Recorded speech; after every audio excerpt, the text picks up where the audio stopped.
Hello, and welcome to episode 72 of the Bandit Gamers Podcast. My name is Greylock3491, and this week I'm joined by Osiris Prime, Is it time to switch? We'll find out. Zeus Adamus, Hey, what's up, everybody?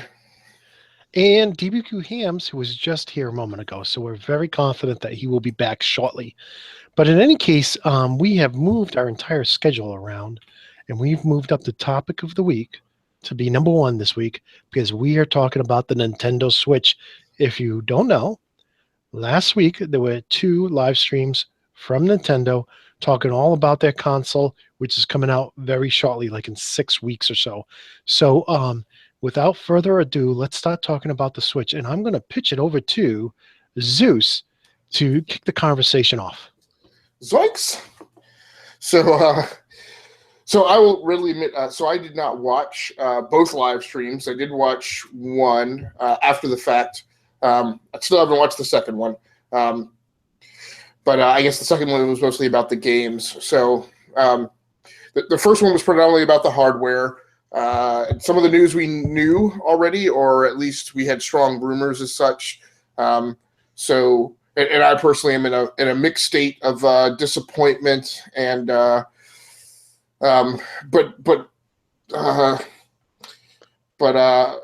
also very kind of but also a certain level of confidence. So and I don't have a spiel prepared, but we'll just talk about what we know. So the console is going to be $299. There is just it depends on how you want to think of it. You can think of it as there is just one SKU. There's no variance in storage or anything else. It's basically the core console, which is the Slate tablet, which inserts into a dock. The dock in the package also comes with an HDMI cable and a charger. There is a Joy-Con charging. I don't know what you want to call it, slate that goes that the two Joy-Con controllers slide onto to charge. They can charge while you are playing. There's also a controller grip in the package. So the Joy-Con charger seats on the grip, and then you can slot both controllers on. So you have like three different form factors for a controller. You can either play with the Joy-Cons in two different hands, or with a single Joy-Con, depending on and that's game specific, depending on what the game supports. Or you can slide both Joy-Cons onto the charging brick and just kind of use it like an enlarged standard game console controller like we have today for the 360 or the PS3. It's PS4, I'm sorry. It's pretty simple that the Joy-Cons just go on inverted, right? So you put one on and you have the analog stick with buttons at the bottom, and you put the other one on the other way and you have the analog stick near the bottom with the buttons on top. So it kind of it feels a lot like I shouldn't say feels a lot, but resembles the layout of a 360 controller or Xbox One controller. So like I said, $299. I guess I think of it as there are two different SKUs just because of the color variety. So I've only seen one package, and maybe Prime, you've seen another one where you can either get a gray slate color scheme, or you can get a package that has one neon red controller and one neon blue. The Joy-Con controllers actually will get sold as accessories separately, and they come in a wider variety with two gray slate colored Joy-Cons, both red, both blue, and I believe I've seen a package where there's one red and one blue. And I can't really think of anything else that's stock for the hardware set. It's 32 gigs of storage, I believe, as far as everyone thinks that's an SSD. Sorry, I'm adjusting my screen and camera here a bit. And there's no variance in that. And I'll go once again through. I think that is about it. Some other stuff may spring to mind. So So I guess the key thing right now is what are the arguments around, right?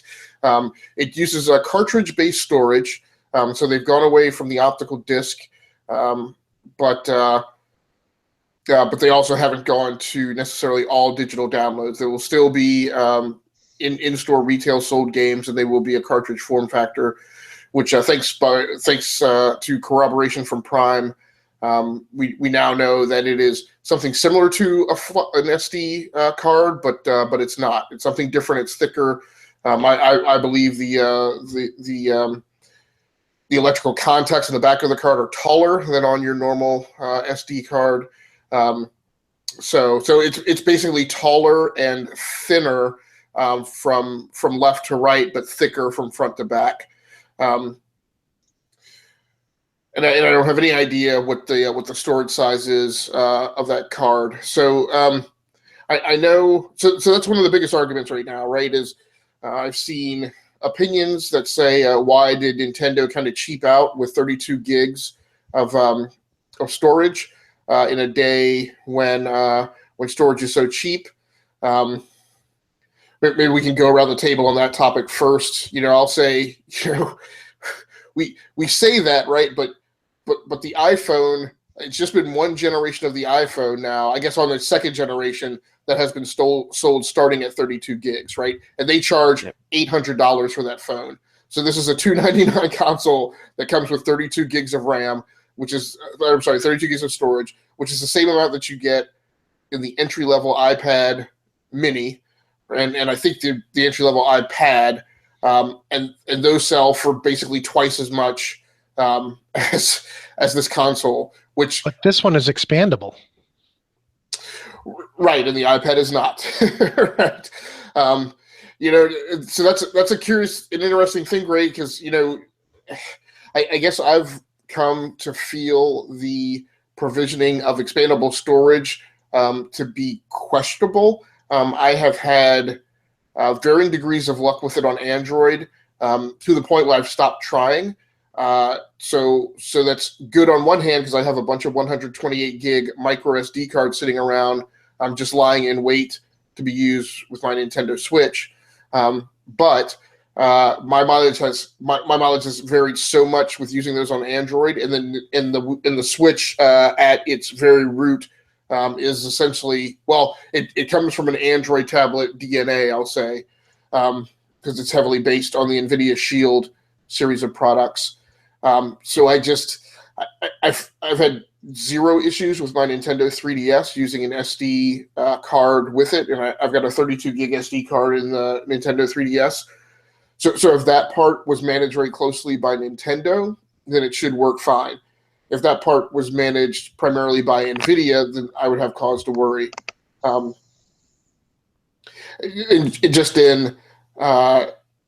Android with those external micro SD cards, I have had devices where, so on Android, I'm sorry, this is getting into a little detail, but on Android, when you use that external card and you install a game, and then your onboard storage starts to get near full, and you say, move that game to the micro SD card, that's when you've been on a branch of Android that supports that, and they've gone back and forth to where they support it. Let's see, they supported it, then they didn't support it, then they supported it again, and now I think they support it under some different design paradigm. But you would move the game, but certain assets of the game could not be moved.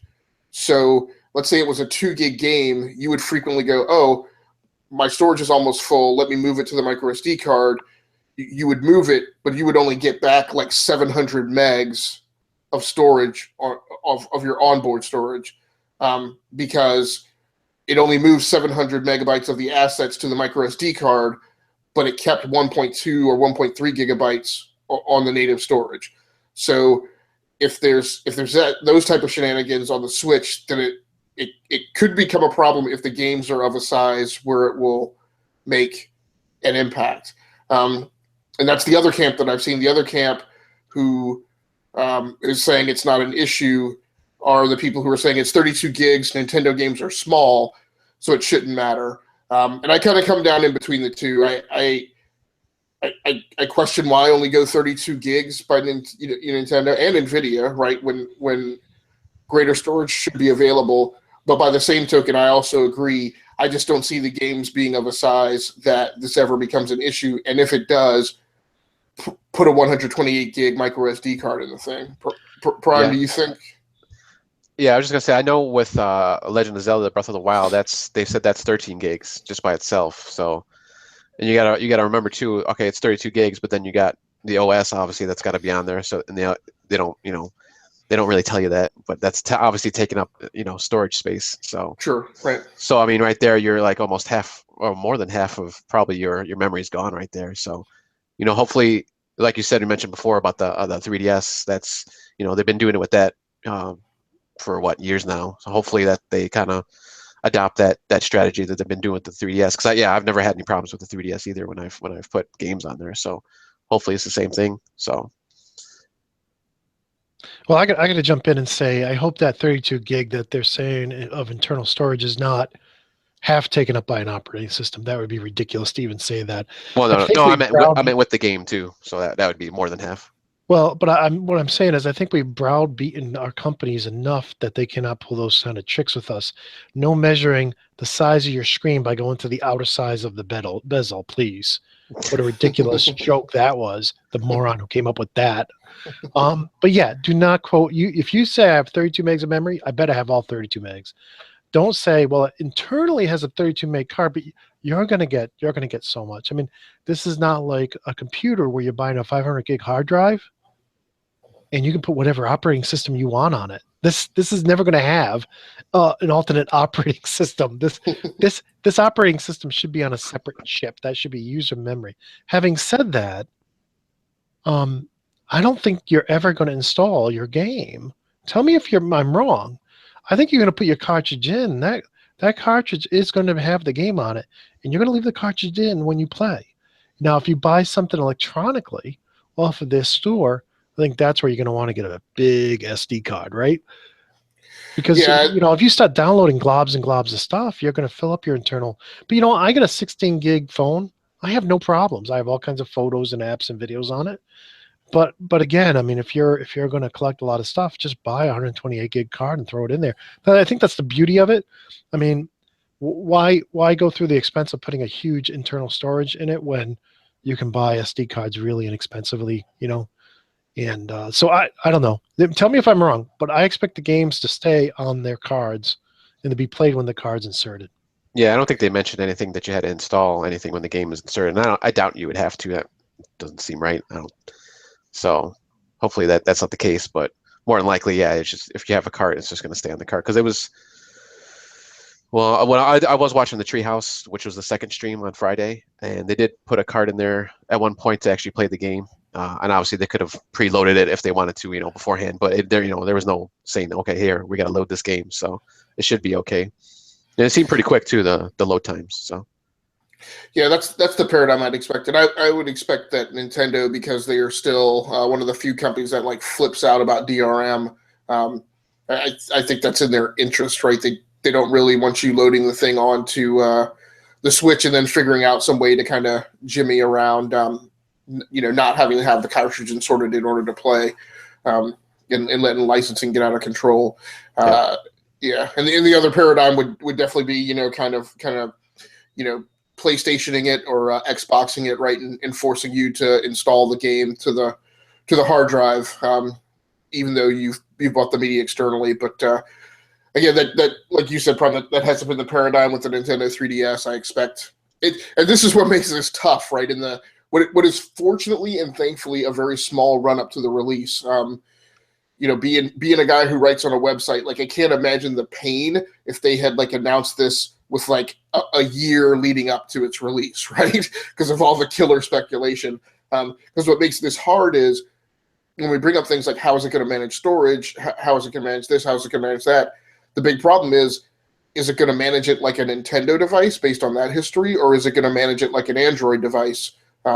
Based on that operating system's history, and there are things you want to believe, but you don't know, and I think you don't know more so than you do with other consoles.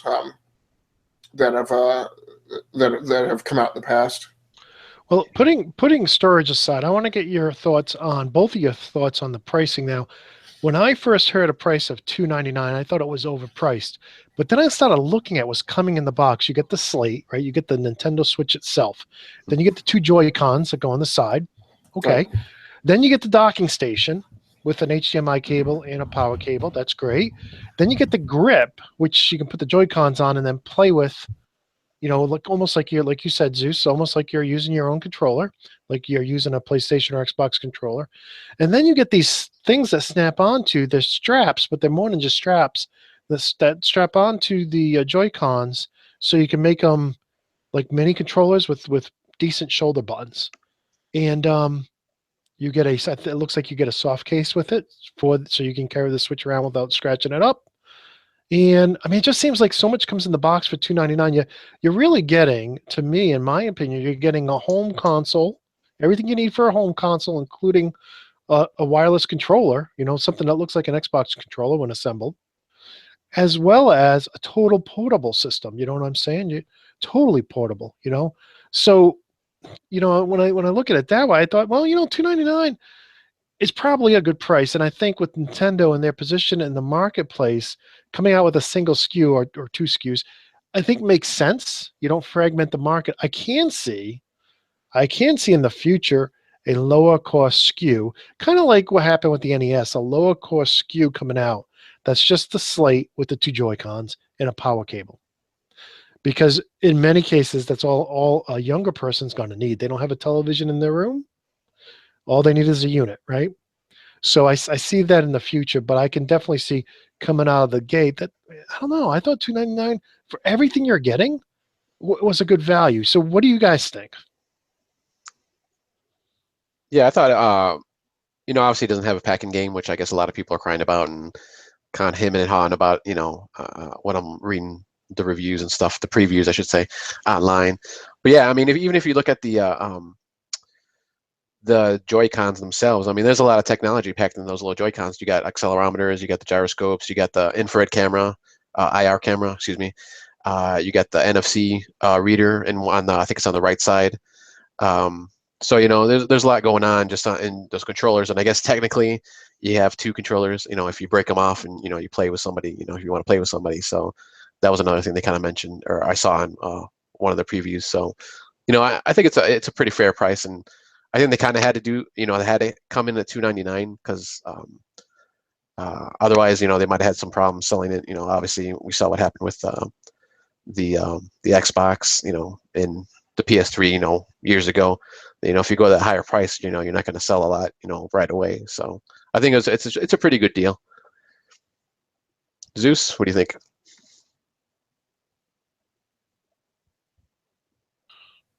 Zeus? You muted. I'm sorry. Okay. Yeah. So again, it's another one of those things that's tough, right? So $299. You really can't go higher than that because that's where the PS4 Slim is at, right? The Xbox One S. Now it's such a weird thing. Now the problem is so right now. And different consumers are going to be different, right? I wouldn't buy a PS4 Slim, right? So the question is, what's really the comparison benchmark, right? Because what do we say to everybody? If you're buying a PS4 now, you go for the Pro. Now that's not a $299 console; that's a $399 console. Then you question, okay, so should I compare? Should I say that the Switch is okay because it came in under the PS4 Pro when the hardware set is so vastly different? Maybe the hardware set and the specs being vastly different don't matter. It's just the different vectors of the market that you have to, base that comparison on. Xbox One Slim at $299 might be fair to compare, but I know for me, I'm not buying the 500 gigabyte, right, Xbox One S. I'm going for at least the 1 terabyte, and I'm probably going to try and hunt down the 2 terabyte. Now I'm up over $299. So. And then it's who are you buying the Switch for? Now, if I say I'm buying the Switch for a younger set of kids, Maybe I'm not comparing it to an Xbox One S or a PS4 at all. And if I am, then I am definitely comparing it to the smaller SKUs, but I'm more than likely not really comparing it to those two consoles. Until I'm asking whether or not I'm buying it for a teen or a college student. If I'm an adult, again, it's the hardware comparison just doesn't go head to head. So, as far as similar specs goes, the really funny thing is, of course, right before this thing launched, the NVIDIA the refreshed, I hate to use that term, the refreshed NVIDIA Shield Pro Android TV. I'm sorry, the refreshed NVIDIA Shield Android TV and Shield Pro Android TV debuted at CES. And I think they'll be shipping, I think, on the 6th of February, so about a month before the Switch. Now, out of those two, the comparison is the NVIDIA Shield Pro, which is the 500 gigabyte unit, is the one that's at $299, and you can get the 16 gig one for $199. So, is the Switch at $299 the right thing? It sounds like they've underclocked the X1 processor that comes in the Android TV. I don't know how big of an impact that's going to be, but it sounded to me like it was underclocked even in the dock than what the Shield TV runs at. And obviously, when you yank it out of the dock, it drops like another 40% or something. So I'm not certain on that. But I don't know. So it's weird to me. As far as whether or not the price is right, Gray, like you said, it's $299, right? So it's inexpensive enough that it doesn't bother me. So I don't know. I think, tell me if you disagree with this. If you're going to buy a Switch, you're buying it because you want to go mobile. I mean, if you're not going to go mobile, unless this is just for small kids in the living room and you're looking for something to replace the Wii U or the Wii, I mean, I think the vast majority of the people getting the Switch are going to get it because they want the mobile gaming experience. Yeah, I think the people getting the Switch are people looking for something to bump up from their Nintendo 3DS, maybe even more so than the Wii U. And if they are bumping up from a Wii U, yeah, they definitely see it as an advantage to take it on the go. And again, these price comparisons are all over the place, but this is another thing, right? So we forget, many people forget, many of the people throwing around a lot of hatred about this device forget. Again, look at a tablet, right? Tablets, as much as we would like them to be, at the very, very low end, to the point where those things are almost worthless and are definitely commodities, yes, they're incredibly inexpensive. But the quality ones and the ones that we target and consider being worthwhile, we're still not at a point where those price points really get beneath a laptop, right? If you go to buy an iPad Pro especially, you're in laptop price range, right? If you go to buy even a high-end Samsung device, you can find a laptop, right, that's 13, 14, or 15 inches that is comparable as far as productivity goes. And again, we pay a lot of money for little tiny 10, 11, 12, 13-inch laptops, right? Well, I think you got a point there. I rock an i3 netbook that's 15 inches, has a built-in DVD player, HDMI out, VGA out, a couple of USB 3 ports. Now, again, it's an i3, right? So I'm not doing anything really heavy duty on it. It doesn't have the horsepower for it. But at $350, yeah, I haven't loaded Elite Dangerous on it. Yeah, but I did put in I had a $50 SSD lying around to speed it up because it was a little slow. But for under $400, I had a decent unit that has a full blown keyboard, right? And don't get me wrong, I love my iPad 2 with its 10-inch screen. But this, and it's great as an e-reader, which is what I use it mostly for now. But it doesn't compare, and that's why I can't stomach paying $500-600 for a tablet, because it doesn't compare. Matter of fact, I just got my wife a very nice i5 laptop with a built-in SSD. for under $500. I just can't, and it has everything I just said that my i3 had for 350. So I just can't. I mean, if you get the money and you want to spend it, go for it, have fun. But as a value purchaser, I just can't stomach buying another tablet. What am I going to use it? What's the use case for a tablet? And that's why when I look at the Switch, I say use case, mobile gaming. You get to play all your favorite Nintendo games, and you get 2 controllers, so you can play with your friends. You can put it together and play on your TV at home. But to me, it's a case where, this is something Microsoft and Sony doesn't have, a 6.7-inch mobile gaming rig that can also be a home console. Yeah. So when now that you're talking about the comparisons, with laptops and high-end tablets and stuff, so we now know that when you docked in the little docking station, your 1080p on the TV, and once you pop it out, it's 720. Is that really a big deal for you guys? I know your guys, graphics and kind of video files and stuff like that, but I know to me, it doesn't really matter. I do have a 1080p TV finally that I got not too long ago. And everything really does look nice, but I also playing a 3DS and playing these I don't want to say cheap games, but lower end games that I don't have a problem with them either. So I don't know, what are your thoughts on the difference in resolution? I'll just throw out there that most gaming laptops, as soon as you unplug them from the wall, they throttle back the graphics. Not all of them, but most of them do. The ones that don't, the battery doesn't last very long at all. So I think gamers are used to that. What do you think? What do you think, Zeus?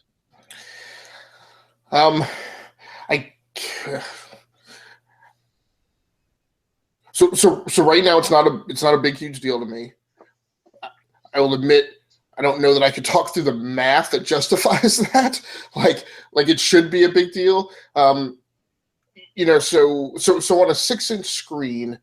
So this is Amazon Kindle Fire territory, right?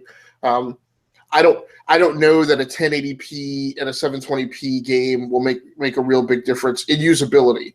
You would probably be able to see it and tell, but that would also make the details on that 6-inch screen and the scale of the graphics and units on screen very small, which might require you to sit right on top of the screen to really see effectively for really complex games, where you might have a lot of enemies on screen. If there are going to be RTSs for this, and things of that nature. So, for a tablet that you can hold in front of your face and use touch controls, again, it's a little less of a deal. But for a tablet device that is going to force you to use controllers and you're going to have to sit back off the screen a little, I think the usability was probably smarter to go for 720. And I think it's fine. There are plenty of other tablets out there that are still doing 720p, plenty of phones that are doing 720p. So, right. You mentioned the battery life that we now know it's going to be. They say it's like 3 to 6 hours, I guess, depending on what you're playing. So obviously, if you're playing a Zelda or Skyrim, it's probably going to be 2.5, 3 hours, and then 6 hours if you're playing an old Nintendo game or something. What do you think of the battery life right now? Comparable to obviously kind of like a 3DS is 3-4 hours, I guess. To me, it's comparable to an Android tablet, which again puts it in a weird space, right? Because it doesn't compare to an iPad, right? Although what springs to mind is the iPad 10.5 hour point. I don't really know how long an iPad would last if I hammered it with high-end graphic games. I would guess I'd probably still get 4 or 5 hours out of it. So an Android tablet, I would expect to get maybe 3. But then the other thing is I'm guessing that in pretty short order, we will start to see all types of weird, external battery packs that will connect to this thing to extend its life. So that's my position. I don't agree though with the people who say, oh well, every electronics device today you have to carry around. You have to carry around a charger and plug it into the wall for any serious use anyway. So this is the weird thing, right? I see, and I think at the end of the day, it's why I pre-ordered. I see so many arguments that I would just say are just wrong, right? And I don't mean that seriously. Just so many arguments I disagree with, but on both sides, right? Of people who are trying to beat the thing down before it releases, and people who are trying to support it. There are some comparisons that I think are moderately accurate, but I think in most cases trying to compare it directly to a 360 to a Xbox One or PS4 starts to kind of fall apart, and starting to compare it to directly to other tablets and phones sometimes also falls apart. Right? It's almost like you have to pick what you're going to compare it to based on the use case that you're discussing at the time. Like the one that I think I heavily disagree with. I disagree and agree with at the same time. I do agree that the storage shouldn't cause a huge impact to users, but trying to say that the storage is okay because the Xbox One and PS4 come with 500 gig hard drives and their game scale is 30 to 50 gigabytes per game, so they can't really store that much more. I'm like, okay, but you're kind of trying to tell me that it's okay for your Ford Fiesta to be what it is because my Mustang Mach-1, like, even though it has the same size tank, like it chews through gas. I'm like, no, that doesn't justify the size of the gas tank for either one of those things, right? We're talking two radically different vehicles here. So there's just a lot of apples and oranges, kind of Bananarama kind of comparisons going on that, like I said, kind of fall apart. Sorry, I kind of stuck that in there. No, I think that was good. I want to bring back, and you guys tell me what you think about this, but I mean, I like what you said about use case, and I could definitely see the value of this device going up more if I knew what kind of third-party apps I can download to it. Can I get Netflix? Can I get Facebook? Not that I'm a big Facebook user, but I'm thinking about the use case here. And for me, I'm really concerned about Amazon apps. Can I get Amazon Instant, Prime Video? And can I get Kindle? And can I get Audible? I get a feeling that none of those apps are going to work for it, that they want to wall this off and not let it be used as a regular tablet. But on the other side, a lot of e-readers out there do support those apps. So what are your thoughts on that? Do you think there'll be apps? Do you think there'll be any apps that are not game related, like Facebook, like Netflix? Yeah, I don't know. They haven't really talked about the, I guess, more entertainment and kind of side apps that they're gonna, or if they're going to load on the system. So I don't know. I'm thinking maybe in the future they will. I don't know if it's going to be like right out the gate, or maybe they will. Who knows? I don't know. I'm not really sure. I think they're more focused on just the games right now, at least. So I don't know what you thought, Zeus. So my guess. So I apologize if you heard the background music, but I pulled out my Nintendo 3DS to use as the baseline. So just to note it again, right? Gray's question strikes directly in between the two things, right? And what are you going to compare it to? Obviously, Android devices have a history of supporting apps. Nintendo's 3DS also supports apps, but it's a Nintendo device, so the licensing and operability dynamics are different. So I know on my 3DS I've got Hulu Plus, YouTube, and Netflix. Nice. So I'm expecting that those will be available on the Switch because I don't know why you wouldn't. We know we're going to have downloads. So I don't know why those things wouldn't be there. Any Amazon apps? I'm guessing. I'm guessing no. So I don't see any reader apps. I'm going to go into the store once you take it back over, Gray, but and kind of see if there's things in there that I haven't downloaded. But I'm guessing not Amazon Video because I don't remember seeing Amazon Video before in there. Right. I don't think it's on the 3DS. And then when we go back to the NVIDIA DNA thing, right, or the Android DNA, Android has Amazon for a very long time has had a problem with putting their apps on Android, and I think you can get Amazon Video on there now, but it's a complete But the Fire is based on Android. Yes, but Amazon has forked it. So it's not, and it's based on what we call AOSP, or the Android Open Source Project, which is what I would call naked Android before Google puts all their seasoning in it. So So that's the pure. So what they do is they pull down the pure Android operating system code directly from the binaries that are all open source, and then Amazon does whatever they want to do with it. Versus like Samsung, who actually licenses the Google application services and do their build that way. So like I said, Amazon allows Amazon Video on Android now, but to do it, what you have to do is you have to download the Amazon App Store first, and then go in through the Amazon App Store to get access to your Prime content. Yeah. Which I've chosen to not do because I don't like that solution, and I'm not absolutely certain how it works from a functional standpoint. I just know that it's different and further abstracted than iOS. Where you just go in and download the app, or Fire OS, which is Amazon's version, where you just go in and download your content.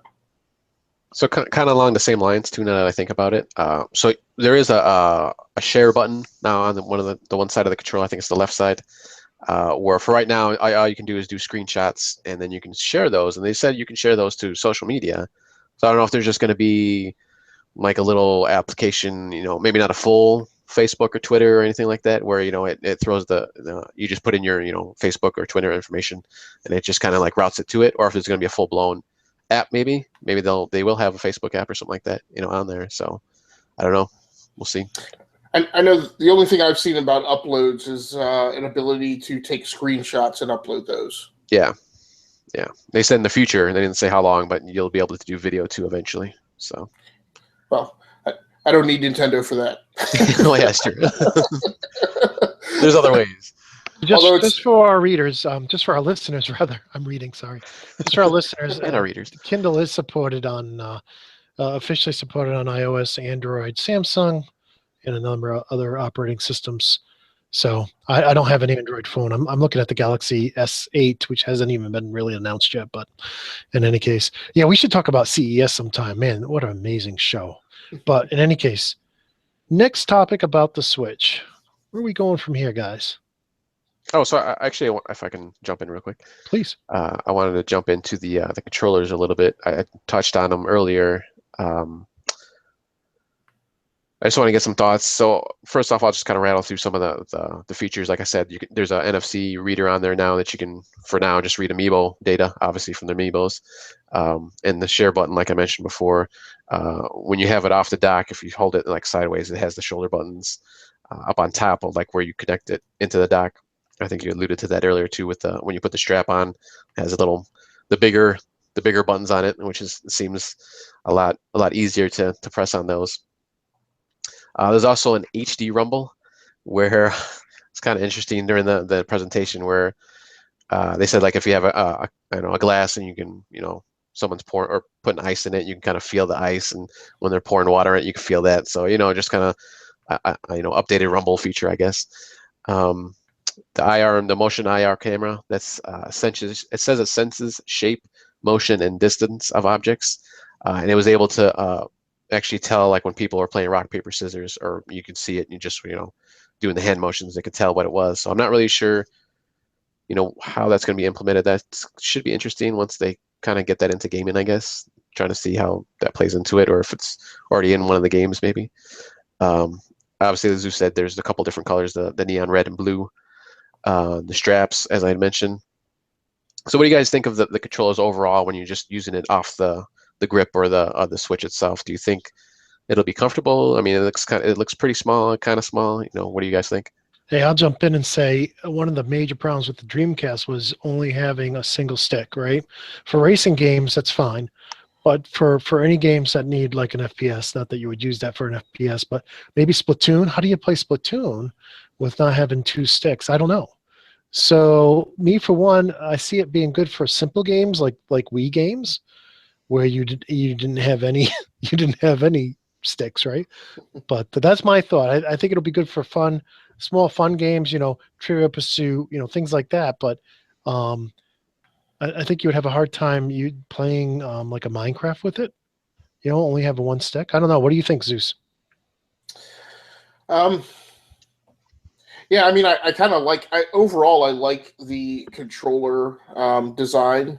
I think the biggest thing I will say is so there's some weird, funky kind of motion control stuff that's in these Joy-Con controllers, right? It has like in the bottom of the controller, it has the same type of kind of a laser rangefinder that I think you get in like those laser range finding like levelers and other contractor kind of tools, right? Like a laser rangefinder and some other things. That's how it detects like the distance to your other hand or the other controller and whatnot. But that's like a secondary function.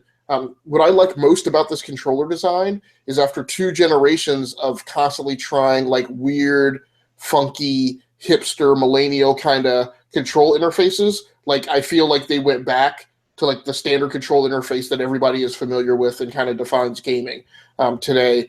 And you could call that like not innovative or whatever, but I'm glad.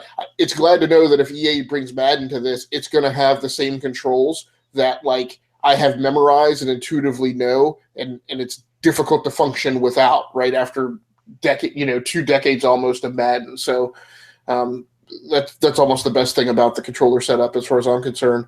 Yeah, same with Skyrim, right? Yeah, yep.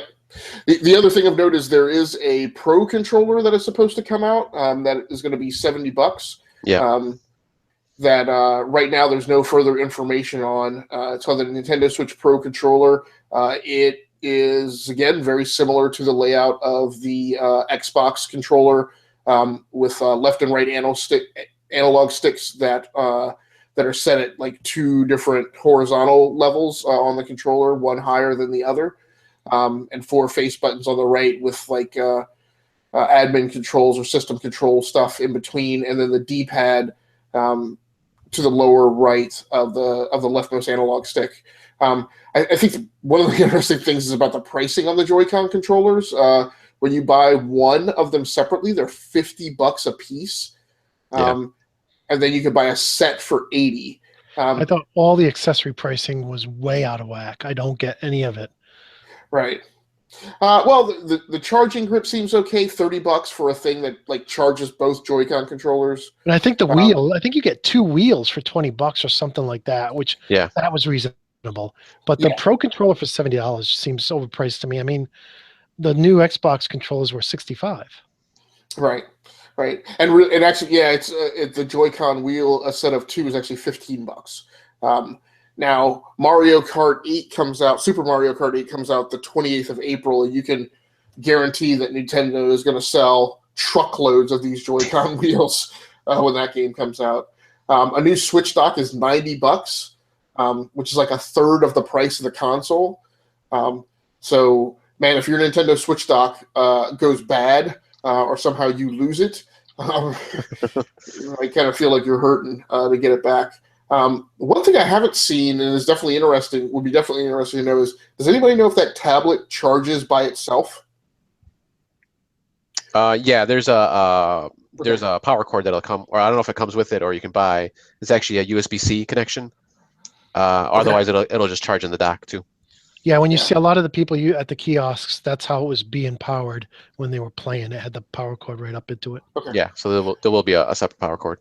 Yeah. Well, my guess is, the way every other mobile device on the planet is set up, whatever power supply that they normally have power the base station normally also works on the device itself. Yeah, and I'm looking at the Nintendo Switch dock set, and and the power supply definitely terminates in a USB-C connector. So, yeah, the one for the dock does. I thought the one for the dock was. Yes. That's good. Good. That's really good. Yeah. Yeah, and then they also said that the Joy-Cons will have about a 20-hour battery life on them, so it's good. It's decent. Yeah. And then as soon as you put them in the grip, they're charging anyway, so you should be good for those. Right. So the only thing with the pricing on the controllers then is it gets steep. Like so my use case is I'm probably going to buy. I've already pre-ordered one. I'm going to get, and then my wife is going to want my daughters to be able to play. And I'm of the mindset now that I just like they're not going to have my console, right? Because that means that thing being like sysadmin by my wife and the kids having the controllers like with their sticky hands. So I'm of the mindset now that I'm going to order another one, and that's going to be like the family one. And then I'm going to have my nice pristine one with the screen protector on it and like, you know, kept in a condition that makes it easy to for resale like I do on my other devices. But, you know, so when you talk about like kitting one of these things out to support, like to become a party system or to support a family, that gets expensive, right? When I'm, you know, because now I'm looking at, you know, the base console plus $80, right, to get a set of controllers. So, you know.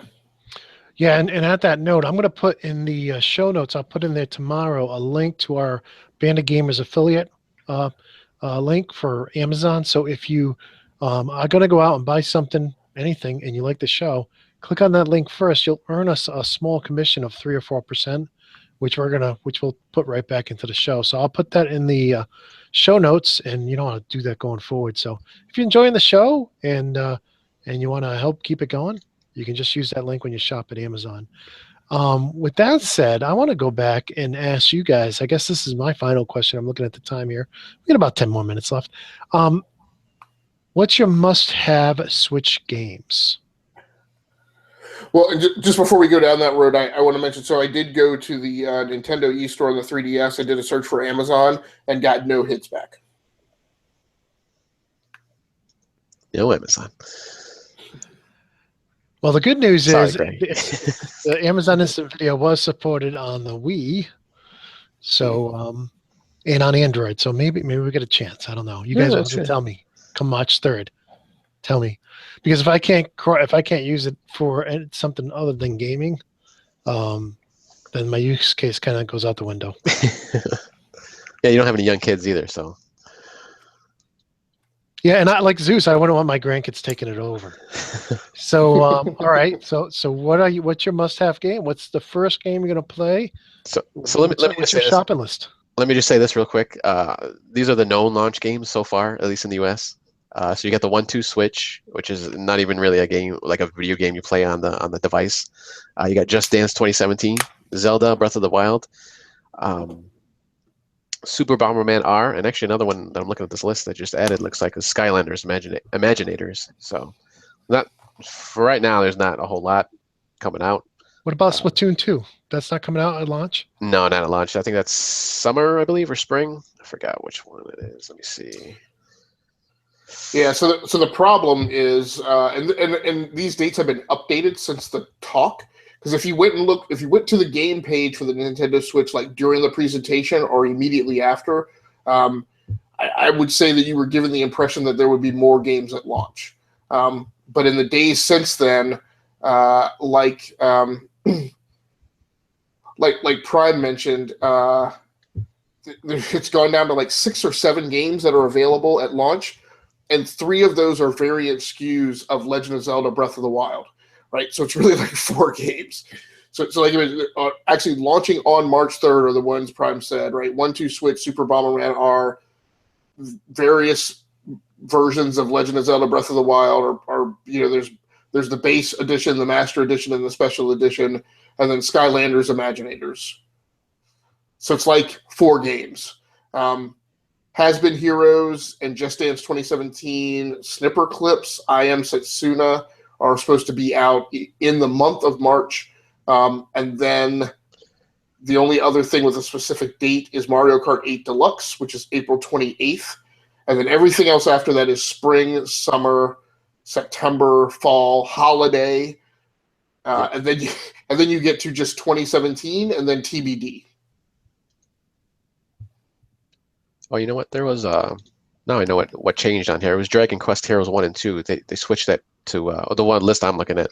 They switched it to the Japan launch titles, but you got to remember that there's no region locking now on this system too. So you could there's a bunch of different Japanese games that you could potentially buy or import, I guess, if you wanted to play those. So right.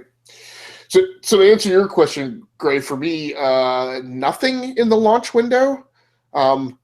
like I'm going to be heavily dependent on what shows up in the e-store, and I definitely have questions about whether or not the e-store is going to be ready to go on launch day, or if that's a thing where it's not going to be up until like that summer. There's no word on what content is going to be in the. I'm just going to call it the Switch e-store since Nintendo did the classic error of not giving us branding to talk to when people are writing articles and talking on podcasts about it. So I don't know when the Nintendo e-store is going to be up or what's going to be in it. And if they did mention it during the presentation, it was so obscure that I missed it. But I guess I'll get Legend of Zelda, even though I have historically just not liked Zelda games. The first one I bought was on the Wii, and I was like, I stood in line to get the Wii on launch day, and I was like, okay, I'm going to go ahead and get Zelda, even though I don't think I'm going to like it, but I'm going to try and force myself. And I tried, and it didn't work. So I'll do it again. I guess I'm going to check out Skylanders Imaginators, but I'm going to have to talk with Prime for a long time to understand what that is. I just kind of don't get what it's supposed to be. But for me, it's like I'm going to get the console on launch day just to have it. But for me, it may not matter unless that Switch e-store is up until Mario Kart 8 Deluxe comes out at the end of April. Well, I hate to disappoint you, but I've never played any Skylander games before. So I just recently bought one of them because my son wanted when it was on cheap. It was Trap Team, I think, which is like from two or 3 years ago. So and I haven't even played it yet. So not even sure. Yeah, well, hopefully DB will have played some. Yeah, I think he does actually.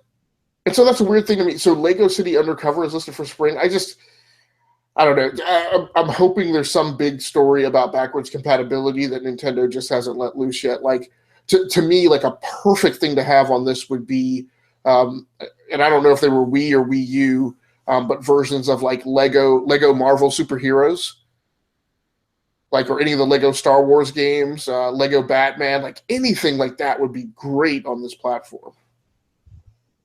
Yeah, I'm kind of surprised the Undercover wasn't a launch title because that's a really old game from the Wii U. So, and I know it's just coming out for PS4 and Xbox, I think, within the next few weeks or so. Right, and there are games on here that to me are like the perfect, like just fit this console perfectly. That quite honestly on other platforms I might never play them. But NBA 2K18, I'm looking forward to FIFA. I don't buy FIFA. I don't play that game.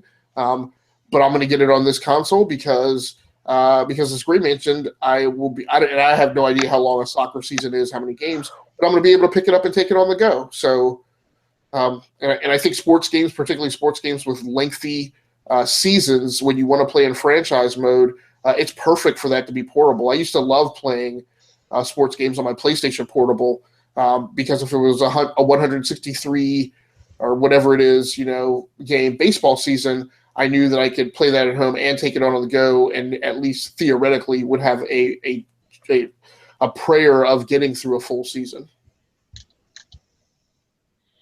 Well, guys, final thoughts here. Just real quick, I'll buy Legend of Zelda also. That's pretty much the only thing I could see right now.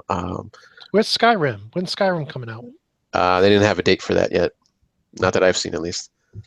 They did officially announce it though, so that was an announced game. But I don't even see it on the launch window games, so that's not. I told them to wait until you finished it on the Xbox One. Well, that's fine. That's good.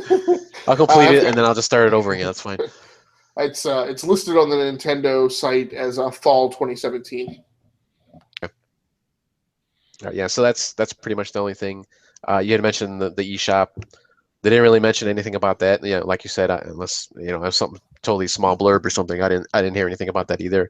Other than just they mentioned the online really quick, saying how it's going to be free for up until the fall, and then you'll have to pay for the service, just like PSN and Xbox Live.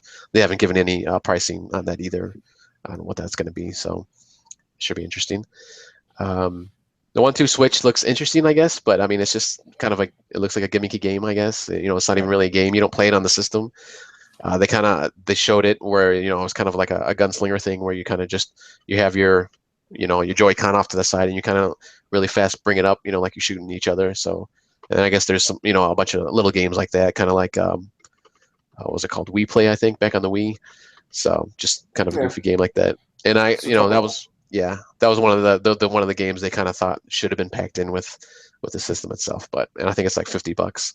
So we'll see. Yeah. But the one thing also about the online, you will get either a Nintendo NES or SNES game every month, I guess, for free. You just use it for that month. It's some people saying it's just a demo. Other people are saying you actually get the full game, and then it switches out each month. So we'll see.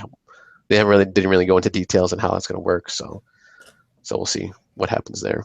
But You have to pay for that service? Is that like Xbox Live where you have to pay for the online service? yeah, coming in at initial, and when it launches, it's going to be free, and then in the fall of 2017, you'll have to pay for it. So and you get to borrow a game once a month. I mean, right. Everybody gets to play one old game, the same game, every month.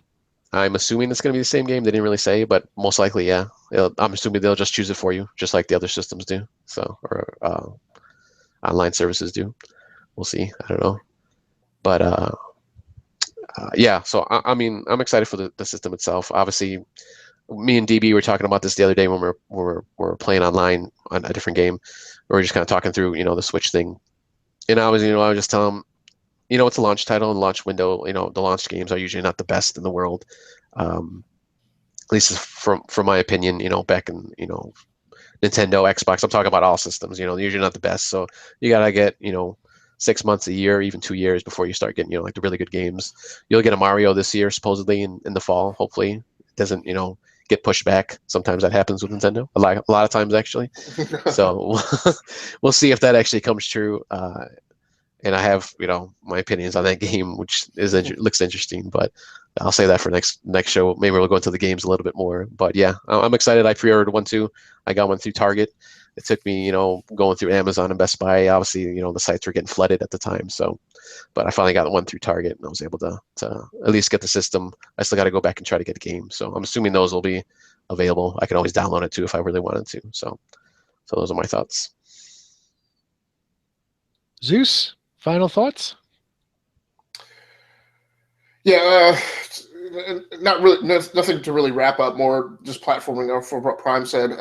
So I should have mentioned when you said what are the go-to games I'm looking forward to. I should have mentioned that second unit, right? So there are games that I would look for, but then there are games that are probably more of the family or party use case, and I'll probably wind up checking out 1-2 Switch and Just Dance 2017, right? Because those are great games that should target like a lower age that my daughter should be able to pick up as they start their sojourn into gaming, which will be interesting for my oldest daughter because she'll be starting at the exact age that I did when my dad brought home the first gaming console into the home. But then again, back to what Prime said about the launch window titles. Yes, they are generally meager offerings, but this one is one that stands out to me that doesn't even punch like the basic minimum requirements for a launch window title, right? Like what's the general rule? Like you're supposed to have one shooter, one racing game, one platformer, and then preferably an RPG or a big brand title, right? And I think back to the Wii U, right? The Wii U had what was the game with the like you were like a Yakuza or whatever in Japan. It was first person. You had the sword. Oh, Red Steel. Yeah, so yeah, that was so they had that for a launch title. They had Madden for a launch title, and they had Zelda for a launch title. So they had the sports game. I should have added the sports game in there, but I felt like even the Wii punched all like the historically required minimum tickets, right? But this one, there isn't a sports game. There isn't a driving game. They've got Zelda. But they don't have a shooter, and until I understand what Skylanders Imaginator is, maybe that's their platformer. I don't know. I guess Super Bomberman R kind of might be in that arcade genre, I would say. But yeah, it's not meeting those, and it's very weird to me that they don't really have a big. Their killer app essentially doesn't arrive until 2 months after the console launches. So.